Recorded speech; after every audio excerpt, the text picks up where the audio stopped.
ассалому алайкум бинандагони кироми муҳтарам, мухлисони барномаи адабӣ мусиқии шоми Самарқанд, барномаи дӯст доштаи шумо боз ин бегоҳ меҳмони хонаводаи шумост. шукр гӯем зиндагиро бо ҳама неку бадаш, шукр гӯем бахтро бо омаду ноомадаш. ассалому алайкум ҳамдиёрони азиз, бинандагони муҳтарам, барномаи навбатии мо боз дар меҳмонии хонадони шумо аст. шаҳлобану шоир Мирзо Турсунзода чунин фармудааст: зан агар оташ намешуд, хом мемондем мо, норасида бодаи дар ҷом мемондем мо. зан агар моро намебахшид умри бардавом, бетахаллус, бенасаб ва беном мемондем мо. ҳаргие ки ман ин шеъра вирди забон меорам, пеши назари ман симои як зани меҳровару дилнавоз, оқилаву пазанда, олимаву шоира, журналисти шоистаи ҷумҳурии Ӯзбекистон, устоди мо Муайяна Хуҷаева пайдо мешаванд ва мо хостем ки барномаи имрӯзаро ба ҳамин зани оқила бахшем. бисёр хуб мешавад. Бинандагони муҳтарам, чанде пеш мо устодро таклиф намудем то ин ки ҳам дар ҷои корияшон, утоқи корияшон, дар хонаводаашон, ҳам дар майдони регистон қадам занем то ин ки фикри устодро дар бораи дигаргуниҳои шаҳри кӯҳан ва ҳамеша ҷавони Самарқанд бифаҳмем ва ҳамсӯҳбат шавем. ва биёед акои Мамарасул ҳамин навбарҳои ҷолибро ба диққати тамошобинон ҳавола созем. бисёр олиҷаноб аст, марҳамат, якҷоя тамошо мекунем.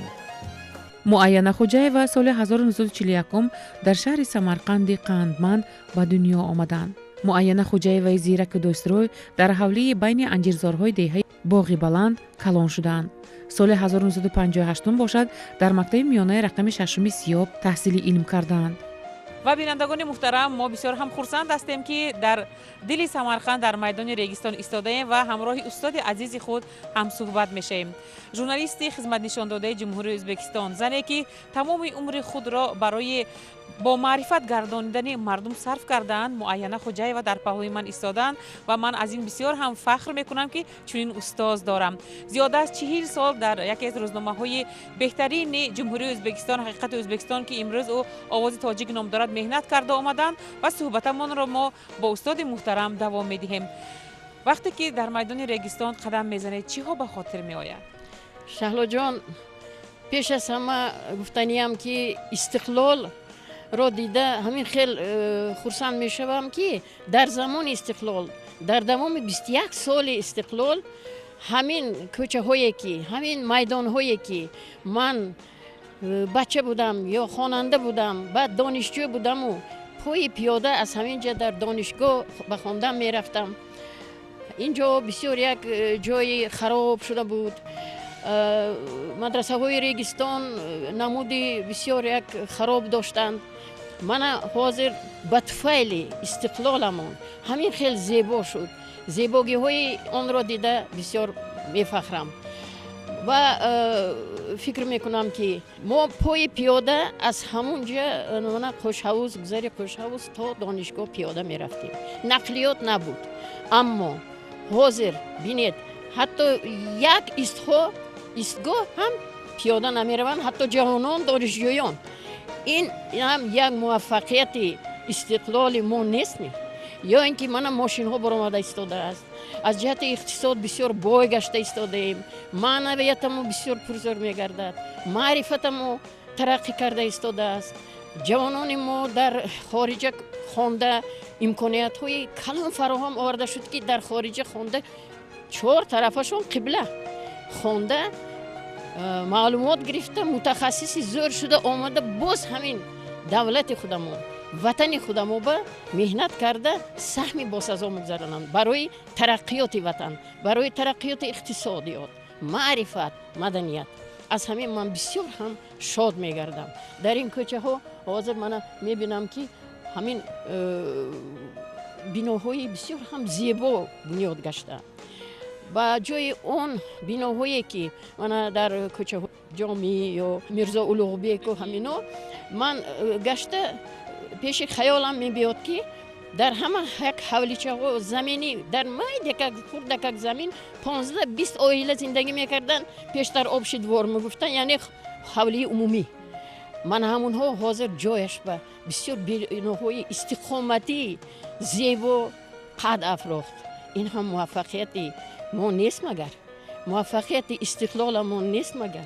من از همینا همیشه بسیار میفخرم، فخر میکنم، دوست میدارم.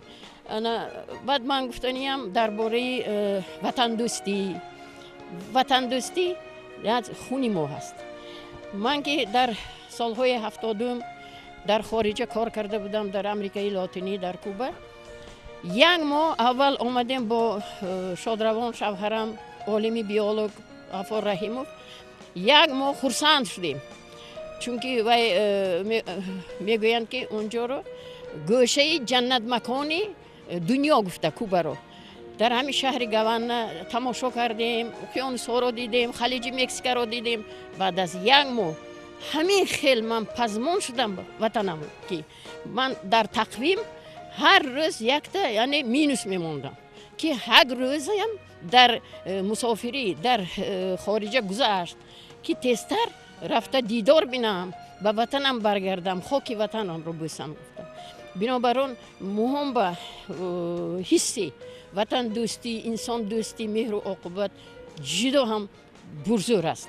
من گفتم من که سید احمد وصلی که من درباره اون کس من تحقیقات بردم و کتاب برآوردم، یک شعری درباره وطن گفتگیشون حاضر هم اکتوالیست، حاضر هم اهمیت خود را گم نکرده است. که کس میگویند که وطن را دوست دارید، کجا که باشید باز به وطن برگردید، به همون علم های گرفتگیتون آمده وطن به جاری نمایید، به ترقیات وطن حصه گذاری کنید، نه برای پول، نه برای دولت مال و ملک، بلکه معنویت، معرفت کوشید که انا همون وقت دولت ما مستحکم میگردد.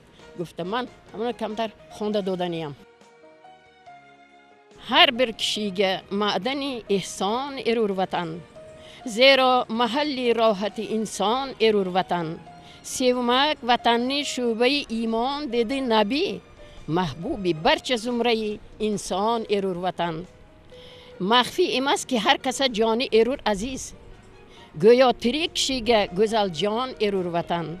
بلبل اوچون گل ایلا گلستان ارور مراد، یاز ایلا قش بزنچه گلستان ارور وطن. یا رب معارف ایلا قل آباد شهرمز، معمور اولس معجب شکران ارور وطن. اولادلرم نه ایلا علم ایلا آشنا، مشتاق علم و حکمت و عرفان ارور وطن.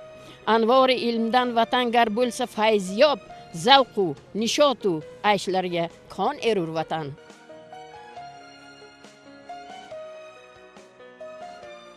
من همینطور بینندگان عزیز، برنامه ما دوام دارد و ما باشد. وقتی که ما با شعرخوانی همراه استاد آواره بودیم و همین شعرهای پرمضمون را گوش میکردیم، یک چند نفر شاگردان استادمان که از میدان ریگستان میگذشتند و صحبت ما همراه شدند. بیایید همین صحبت را با دقت شما شنوانیم.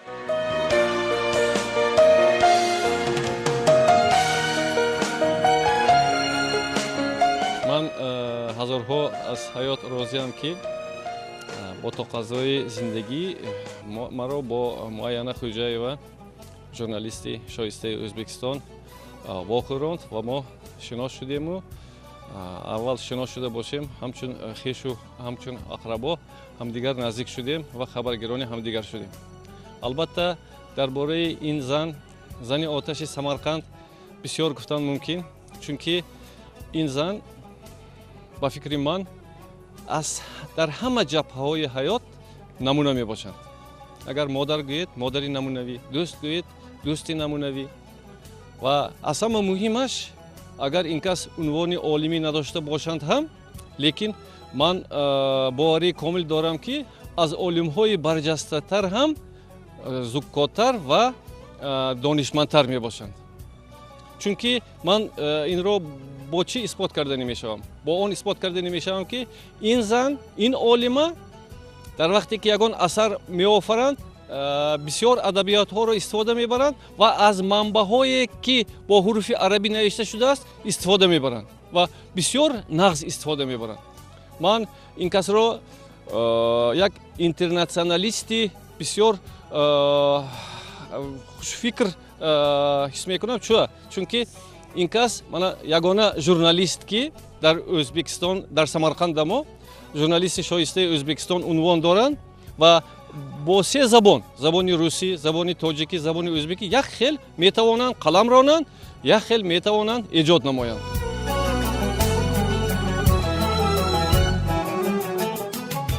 ман бисёр хурсанд ҳастам ки бо ҳамин хел як инсон, бо ҳамин хел як модари меҳрубон ман шинос шуда ва дар ҳамкорӣ бо ин кас дар нашри китобҳои ин кас ман саҳмгузор гаштам. ман бори аввал вақте ки ба телерадиокомпанияи Самарқанд ба кор омадам ва ман мушарраф гардид ки бо ҳамин як зани мулоим сухан, бо ин зани ширинзабон мо якҷоя кор кунем. ин кас муҳаррири барномаҳои телевизион буданд, ман муҳаррири барномаҳои радио будам ва ҳамин натиҷаи ҳамкорӣ буд ки ман аз солҳои охир мо дар якҷоягӣ ба нашри китобҳои муаллима пардохтем ва имрӯз се китоби Муайяна Хоҷаева ба дасти хонандагони сершумор расид. Китоби аввали он кас Ризвони Рӯ Ватан буд ки ин дар бораи ҳаёт ва фаъолияти яке аз равшанфикрони Самарқанд, дар бораи яке аз мардоне ки ҷабрдидаи солҳои испидод гардида буд, дар бораи Саид Аҳмади Васлӣ бо теъдоди зиёд чоп шуд, ба дасти хонандагон расид ва китоби дуюми Муайяна Хоҷаева китоби Тоҷи Шараф буд ва ин Тоҷи Шараф китобест ки дар бораи ҳаёту фаъолияти чандин нафар инсонҳои барӯманди Самарқанд ҳикоят мекунад ва дар ҳақиқат як Тоҷи Шараф модар аст. Модар тоҷи шарифи ҳар як инсон мебошад ва Муайяна Хоҷаева дар бораи ҳаёту фаъолияти бузургон сухан ронда, дар бораи ҳаёту фаъолияти модари худ ҳам дар ин ҷо таъкид карда гузаштаанд ва ин Тоҷи Шараф ҳам мақбули хонандагон гардид. мо соли гузашта китоби дигари Муайяна Хоҷаева, китоби Армуғони Васлиро бо забони тоҷикӣ чоп кардем ва ин китоб барои на ин ки ҷумҳурияти худамон, берун аз он ҳам обрӯи эътибор пайдо кард ва боиси ҳамин шояд бошад ки дар қатори китоби беҳтарини соли дохил шуд ва ҷоизадори китоби беҳтарини сол гардида муаллима.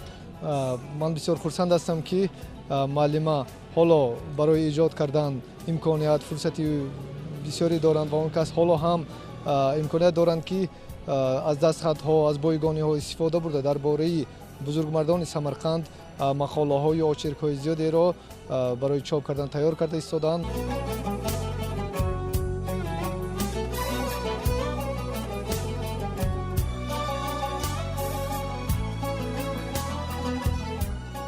дар ҳамин ҷо каме таваққуф намудем. аз майдони Рогистон то рафтан ба хонадони устод Муайяна Хоҷаева мана шумо тавре фаҳмидед суҳбат бо шогирдони устод Муайяна Хоҷаеваро ва ҳамчунин фикри он касо дар бораи меҳан ватанпарвар буданд. ва бинандагони муҳтарам, боз ҳамчун илова мехоҳем дар ҳамин ҷо бигӯем ки соли 1963 устод Муайяна Хоҷаева якҷоя бо профессори донишгоҳи давлатии Самарқанд Асаддин Хамарзода дар бахши тоҷикии радиои Самарқанд кор карданд ва ҳамчун муҳаррири аввалин дар он ҷо фаъолияти кори худро нишон доданд ва боз як чиз бори аввал ба тарҷумаи асари повести Чингиз Айтматов муаллими аввалин даст задаанд.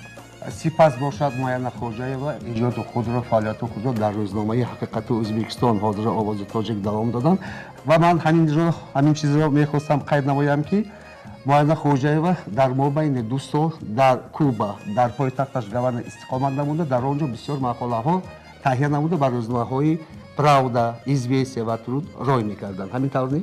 албатта дуруст аст ва дар баробар ин азбаски устод Муайяна Хоҷаева забони испаниро бисёр хуб медонистанд, дар яке аз рӯзномаҳои пешқадами Куба бо номи Гранма ҳам мақолаҳо навиштанд ки дар он ҷо нашр гардидааст. акнун биёед боз мо барномаамонро давом диҳем, суҳбатамонро дар хонаашон ки мо онро омода кардаем. Марҳамат.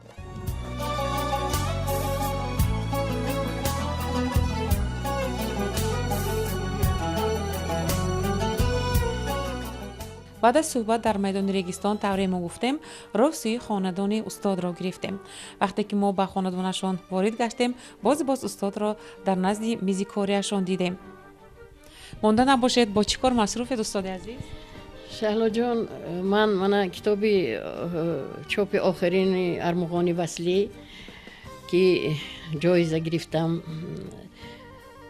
маҳсули кори 40 солаамро аз назар гузаронда варақ зада бисёр як хурсанд шуда истодаму аз пеши назарам ҳамчун лентаи кино гузашта истодааст.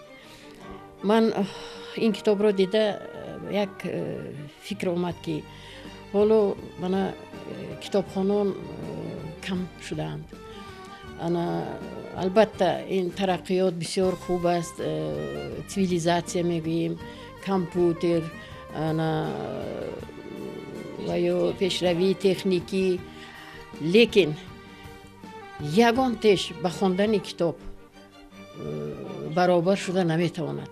мана чӣ хеле ки домло Васлӣ гуфтаанд, ҳамнишине беҳ аз китоб махоҳ, ки мусоҳиб буд гаҳу ногоҳ. инчунин ҳамдами латиф ки дид, ки наранҷиду ҳам наранҷонид. диди чӣ хел як дар 4 мисра ҳамин хеле як маънии чуқурро дар бар гирифтааст. ман мехостам ки ҷавонони ҳозира бештар китоб хонанд, чунки китобхонӣ ҷаҳондонӣ буданд. чӣ қадар китоб хонед, ҳамин қадар дар майна ҷо мегирад, дар ҷаҳонбинии кас васеъ мегардад. ман ҳамина мехостам ки ҷавонони ҳозира бештар китоб хонанд. албатта компютер, ин техникаҳои ҳозиразамон ин хуб аст. мана пештар ман дар мошинка чоп мекардам, тӯли 50 сол мана мошинка дар инҷо истодааст ки бо даст чоп мекардем. мана ҳозир дар компютер чоп мекунем. ин бисёр хуб аст, лекин хондани китоб ягон ҷои дигар муҳимро намегирад. хондани китоб лозим аст. бештар китоб хонем, мутолиа кунем. устоди муҳтарам, дар бораи шаҳри азизи Самарқанди мо чӣ гуна фикр доред? дар пеши назаратон шаҳри мо дигар гашт, кӯчаҳои он васеъ гаштанд. дар бораи дигаргуниҳое ки дар Самарқанди мо шуданд истоданд чӣ гуна фикр доред? бисёр ман аз он мефахрам, меболам ки дар ҳамин Самарқанди бостон шаҳр, дар Самарқанди Фирдавс монанд дар ҷаҳон шинохта гашта зиндагӣ ба сар мебарам. дар ҳамин ҷо ба дунё чашм во кардам. бинобар он ман албатта муқоиса мекунам он солҳое ки пештар баъди ҷангӣ, кӯчаҳои хоктӯдагин, кӯчаҳои тангу тор, биноҳои пасту гилин, мана ҳозир муқоиса кунам, ё ки мактабҳо, биноҳои мактабҳои литсейҳои ҳозира, коллеҷҳо қад афрохтагӣ ки ин як бурди Самарқанд аст. ин албатта ба шарафи истиқлол ҷорӣ шуда истодааст, ба шарафи истиқлол дигаргунӣ шуда истодааст. биноҳоро дида бисёр хурсанд мешавам ва нигоҳ карда муқоиса мекунам бо гузаштаву ҳозира. ба фикрам дар оянда аз ин ҳам зебо мешуд, аз ин ҳам биноҳои хушрӯю зебо қад меафрозанд. халқамон, ҳаёти халқамон албатта фаровон мегардад. ман як чизро гуфтани ман Шаҳлохон, пештар дар тӯйҳо ғайр аз ҳамин парвардаю нахӯту мавиз дигар чизе набуд.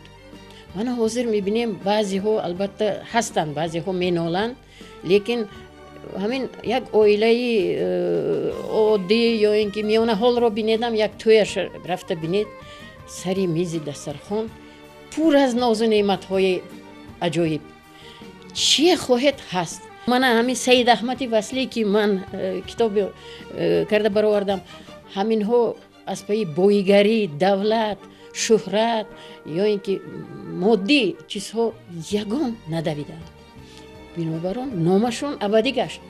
ҳозир номи онҳо абадӣ баъд аз мо ҳам мемонад, чунки инҳо фақат маърифат, маънавият аз пая шуданд, маорифпарвар шуданд, барои тарбияю насли наврас кӯшиданд. меҳру шавқат, инсондӯстӣ, ватандӯстӣ шиори мо шуданаш дар кор. ман ҳаминҳо мехостам ки ҳамин фаҳманд ки ҳаёти бахтро фақат чизи моддӣ ҳал намекунад, боигарии моддӣ ҳал намекунад. маънавият бой шавад, маърифат дор шавад, ана он вақт халқа худаш ҳурмату эъзоз мекарда мешавад. بسیار خوب و در باب ایجاد کرده شدن همین کتابتان دو دهن میگفتید من اثری بسیار عالی جناب را تالیف دادید. چقدر درباره همین اثر کار کردید و مضمون اون از چی عبارت است؟ کلا جون این اونا سید احمد وصلی سمرقندی معارف پرور ترجمان شاعر لسان نین مدرس آخر عصر 19 اول عصر 20 ایجاد کردم حیات به فعالیت اون کس. انا این کتاب رو اولین بار دیوان تحفت الاحباب این کس رو سال 72 به من پدر شوهرم یعنی ما سمرقندی ها پدر عروس میگوییم به دست من دادن گفتن که همین رو شما یک من که حروف عربی رو میخوندم انا خانه دو همینو یک رویاب کنید روحشان بسیار شاد میگشت چون که ما همگذر بودیم همسایه بودیم در گذری قش هاوز بنابراین من همینه منبع دادن که سالهای هفتم بود من گرفته اینو دیده ورق زده البته با اکادمیک شادروان واحد عبدالله در تاشکند بوری احمدویچ صباحت عظیم جانونا عالمانی ورزیده همهاشون شادروان شدگی همونو مصلحت کرده همینو من کار کردگی در ارشیف ها کتابخانه ها قرائت خانه ها در گیجو از انسان هایی که وصلی رو میشناختگی همون زمان سالهای 72 شناخت شده از همین مواد رو جمع کرده من این رو تیار کردم این دیسرتاسی من بود بعد با قرار کمیته مرکزی شوروی اینو ریاکسیون شاعرها گفته همون وقت معارف پرورانو چاپش به راه ندادن همین موند ناتمام موند با طفیل استقلال با طفیل من 21 سال پیش که ما با استقلال صاحب گشتیم به همین مناسبت من این کار رو باز من دوام دادم از نو من دو زبان چاپ گردید من بسیار خرسندم که روحی وصلی هم بلکه شاد گشته باشند من شاد کردم گفته خاطر جمع شدم البته با این خاطر جمع نه چون که این کس اثرهاشون باز هست جستجو کردن در کار کاپ کرده یافتن در کار خیلی من نتوانم بعد از سری من علمه های جوان علمان جوان این رو دریافت کرده کار علمی و در همینجا استاد محترم میخواستیم که تبریکات های سال نوی خود را گوید چون که برنامه ما در عرفه سال نو به نوار گرفته شده ایستاده است در سال نوی آماده ایستاده نیت های نیک شما درخواست های شما به جوانان چگونه می شود؟ بله پیش از همه همدیاران عزیزم رو با این سال نو تبریک و تهنیت می نمایم بگذار همیشه کامیاب باشند در استرخانشان همیشه فیض و برکه باشد بختناک شوند سعادتناک شوند در هر یک خانواده روزگارشون تنج باشد دسترخوانشون فیضبار گردد و تنجی امانی باشد و همه وقت توی و روزهای خرسندی را گذرانند ما به حیات و فعالیت من بعده استاد عزیزمان کامیابی و بردباری ها تمنا داریم.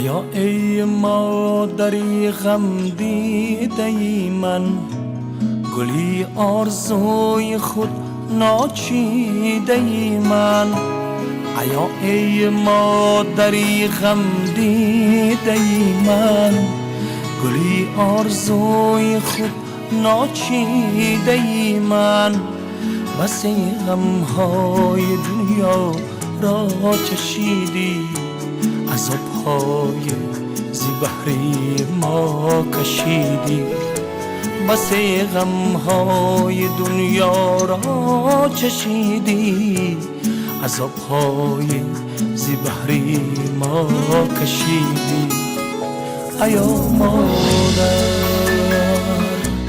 ایا مادر ایا مادر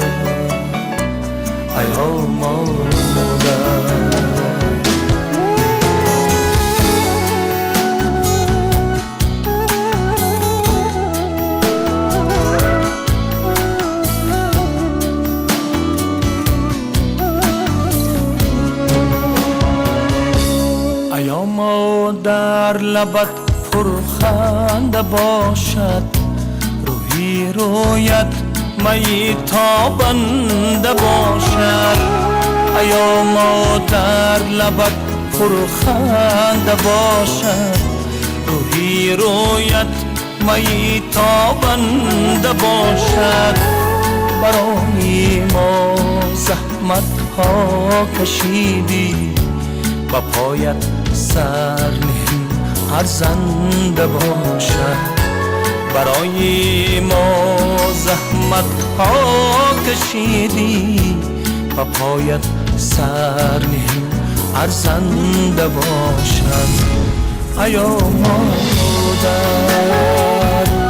ایا مادر، ایا مادر، ایا مادر.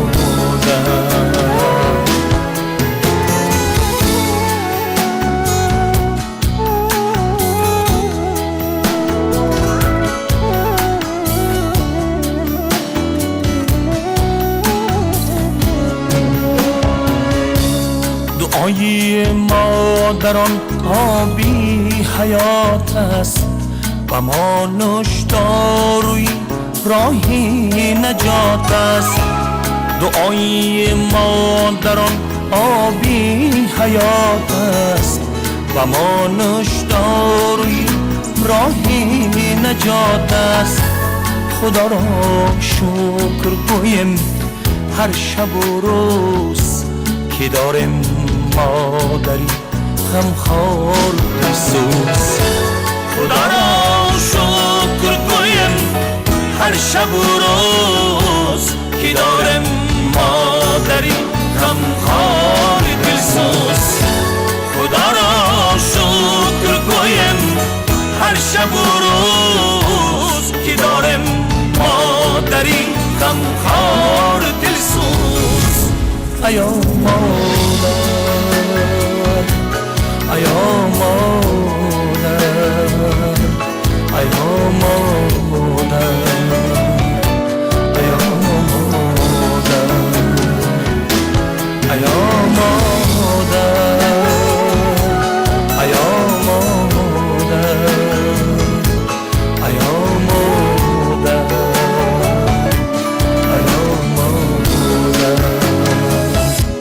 ایا مادر،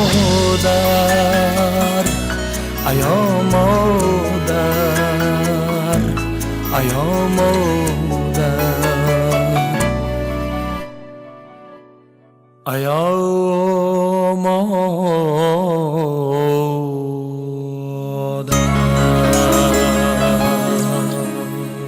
استاد محترم، ما شما را با عید سال نو از صمیم دل تبریک و تهنیت می‌گویم و برایتان تمام نیکوهای عالم را تمنا داریم. ما می‌خواستیم که قلم شما همه وقت تیز باشد و مقاله‌های نو و نوی شما، کتاب‌های نوی شما را ما منتظریم.